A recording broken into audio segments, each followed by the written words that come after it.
біздің астанамызда тіпті қазақ пен қазақтың арасына да тілмаш керек. Понимаешь? Привет. Привет. Привет. Вот мы. Сейчас скажи, что, бать соседим уже? Бать сосед, что он так спишь, что ли? Скажи. Екі сағат отырмыз ғой мына жерде. Мүмкін енді бір қызығырақ бірдеңемен айналысамыз да. Айналсай. Да, хорошо. А ты нам мешать не будешь? Кешіріңіз, сіз бізге кедергі етпейсіз ба?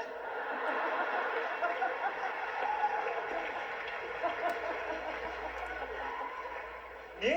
Чё? Я говорю, ты нам мешать не будешь, что сидишь, иди давай. Мен саған айтып тұрмын, бізге кедергі етпейсіз ба? Шығып кетші жерін. Кім? Кто? Ты! Как кто? Сен басқа кетші жерден. Қалай? Как? Что сидишь, до сих пор сидишь? Иди вообще, что сидишь вообще, я не понимаю. Иди вон, мы сами останемся, пойдем. Кетші мына жерде, мен өзіміз қаламыз. Біз мына жерде айналып айтып жатырмыз. Қалай түсінбейсің адамды? Қалай? Кетші. Қалай? Иди, говорю, я тебе. Кетші деймін саған. Кет. Пошел сам!